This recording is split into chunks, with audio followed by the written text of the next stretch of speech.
Prologue. Soul Edge.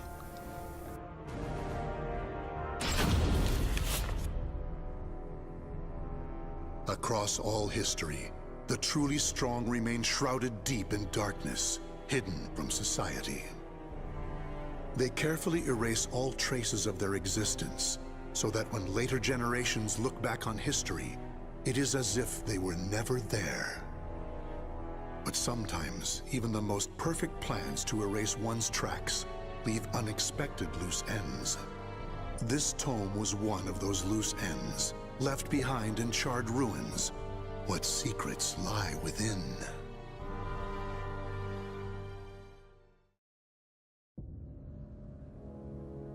Zasalamel created me. A banal way to begin a tome, but writing down one's own history in a book is strange enough to begin with. I began writing this as an indulgent pastime, so I may as well enjoy myself. Now, about the cursed sword known as Soul Edge.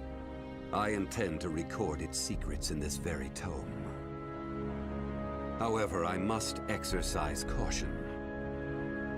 A fitting end awaits all who seek the cursed sword. Some may laugh and call this an exaggeration. Should anyone who has held that sword ever read this tome, though, I'm certain they'll agree with me. The origin of Soul Edge is a mystery. Legend says it was once an ordinary sword, void of any power. But after fighting on countless battlefields, it gathered a great deal of negative power, until a curse fell upon it. That much is true. All who took Soul Edge in their hands became slaves to the blade, murdering until they bled their last drop of blood. That is why so few know of it, despite its appearances time and time again throughout history. Until, that is, an age-long past, when there appeared a man with a mind powerful enough to resist the sword's control. He was known as the Hero King.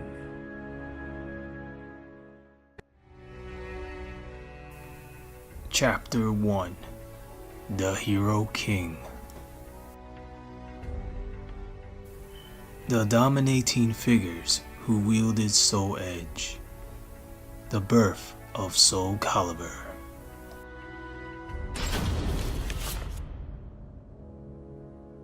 In that ancient age, great change came only through war. Thus, controlling Soul Edge meant ruling the world. The Hero King, being the man he was, one could say it was inevitable that he would bring peace to this warring world. I won't record the Hero King's name here. Someday I may decide the time is right to reveal it, but that time isn't now. It is said the Hero King lost Soul Edge due to his jealous son. After the Hero King killed his son, the spirit sword SoulCalibur was born from the remnants of the cursed sword. Indeed, the cursed sword and the spirit sword both come from the very same steel. While the name Soul Edge is known to a select few, the name SoulCalibur is known to almost no one. There is a reason the spirit sword was never revealed to the world. Some say the Hero King created the spirit sword, but the truth is that the Hero King risked his life and failed. Those who would carry on the dead king's wish and perfect SoulCalibur were to come later. They were known as the Guardians of the Spirit Sword. Like a thief in the night, they took the Spirit Sword and withdrew into the dark recesses of history. They told others of the Hero King's Spirit Sword, and that they were going into hiding to both prevent SoulCalibur from being used for evil, and to prepare for the threat of Soul Edge.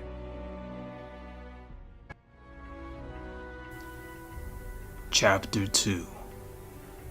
The Vall Organization. The king who laid his hands on the spirit sword.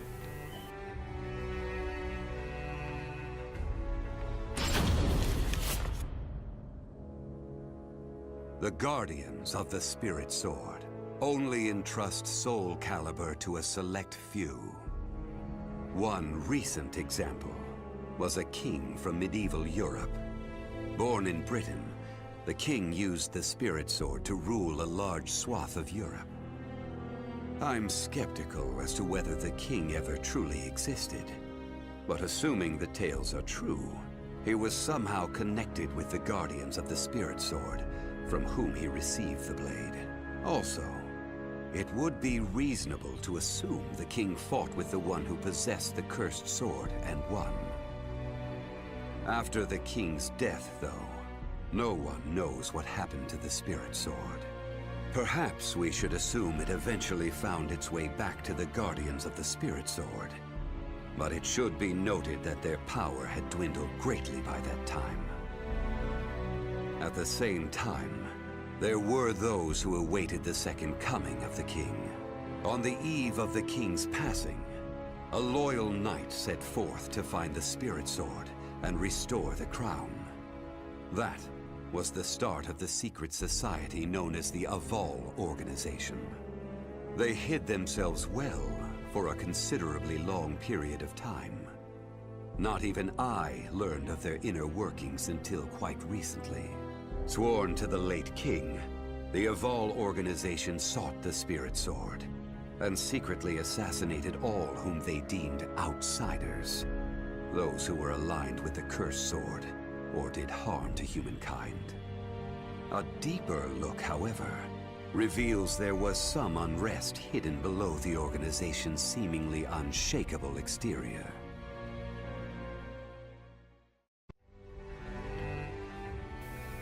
Chapter 3: The Evil Seed. The cursed sword's quickening and its discharge of power.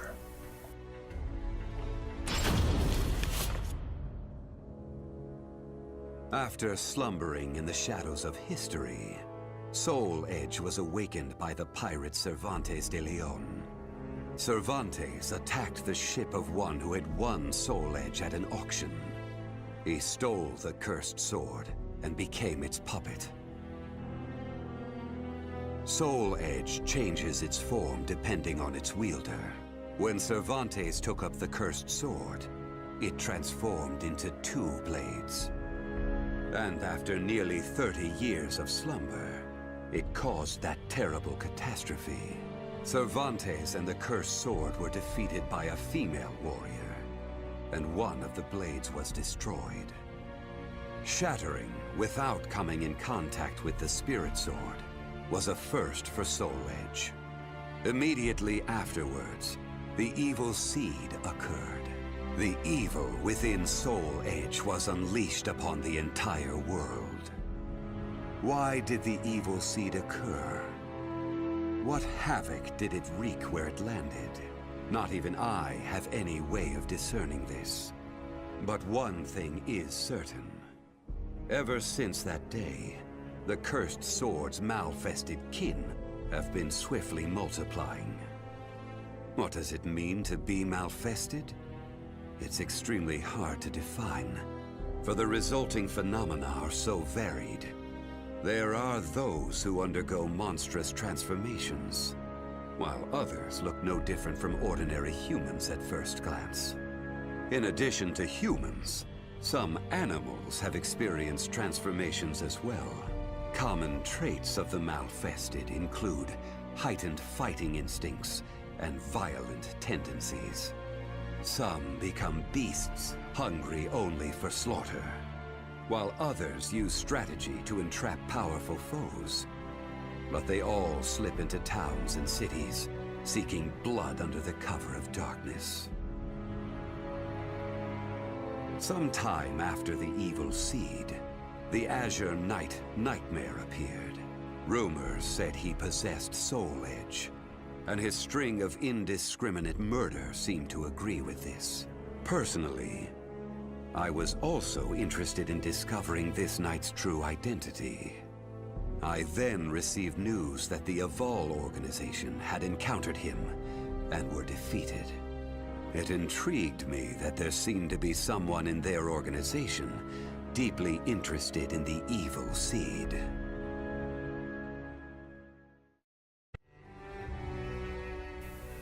Chapter 4: The Three Sacred Treasures. Ling Shang Su and the Evil Seed.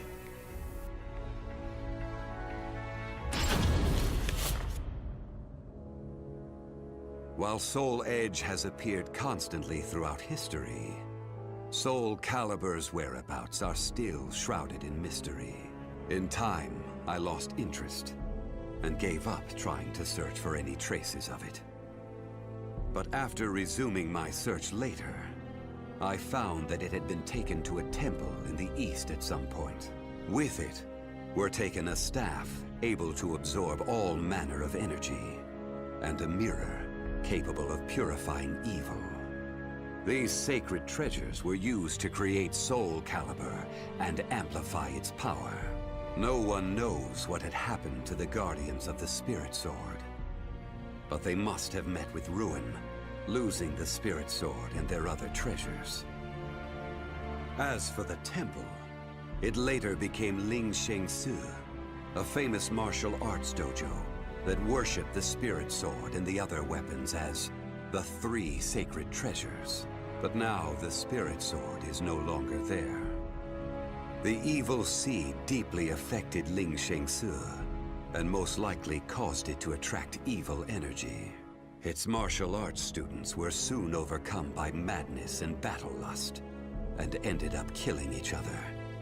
The temple fell in a single night. Therefore, no one knows what happened to the Spirit Sword. Only one student of Ling Shang Su survived. While the survivor didn't possess SoulCalibur, there was clearly merit in looking into him. What powers did he possess? What could he accomplish? I was deeply intrigued.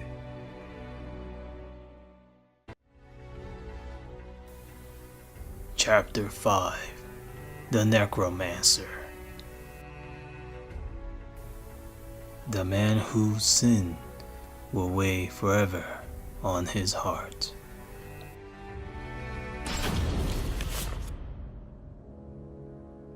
I only started writing this tome as a pastime, but in order to give it a clear perspective, I must reveal my identity. I was once one of the Guardians of the Spirit Sword. The precepts of the Guardians were very strict, one of which stated no Guardian may ever touch SoulCalibur. But in my younger days, I failed to properly suppress my urges. When the others discovered my designs, they broke my arms and banished me. Amid my despair, I searched for a way to survive. What I discovered was the art of reincarnation. After a long period of training, I mastered the secrets contained within this lost wisdom. I reincarnated myself over and over again, and became an entity that could transcend generations. At first, I didn't realize the price I would have to pay for eternal life. For every time I reincarnated, I experienced the pain of death. It felt like my soul was being crushed. It is hard to put such pain and suffering in words. Indeed, I hadn't managed to completely escape death. No matter what one may accomplish in life, death remains inescapable. My bodies have lain in countless graves, but my soul will never rest in peace. So it was that I came to yearn for the final eternal death I could never have. And such desire began to corrupt my everlasting life. Gradually, I began to seek out death itself.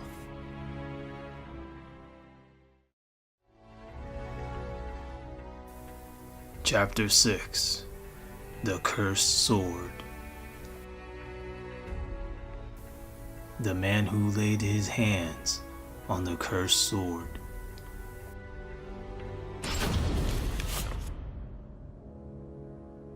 That was 1,000 years ago. My desire for death was at its peak. That longing for true death led me to even take hold of Soul Edge. Wisdom, power, battle lust. In those days, I felt I could do anything.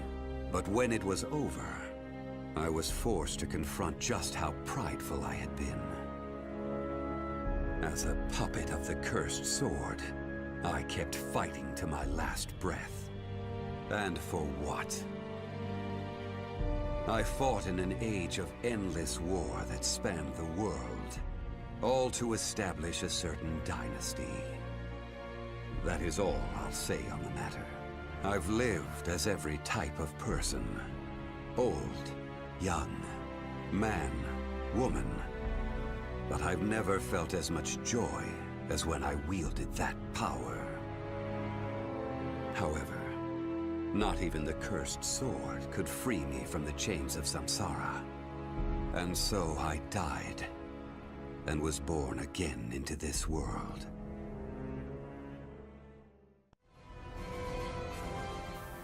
The Final Chapter. The Time to Act.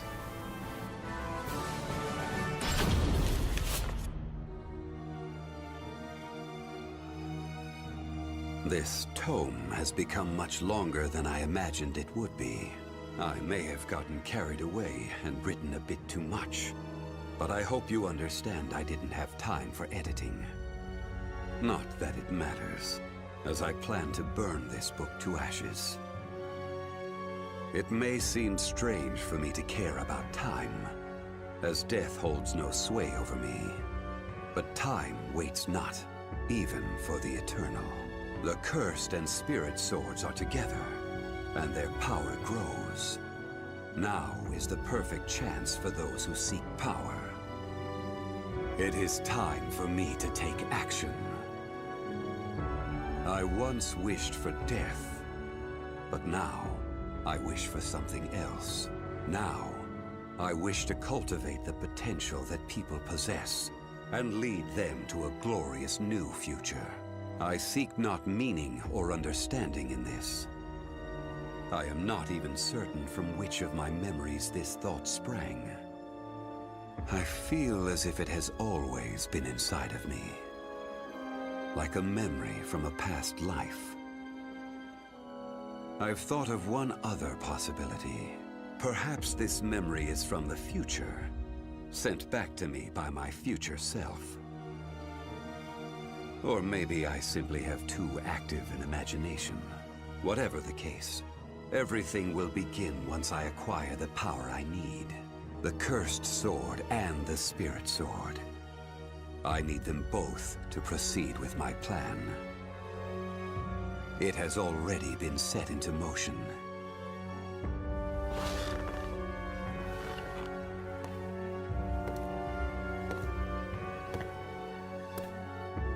The time has come. Now I shall harvest the fruit of my labors.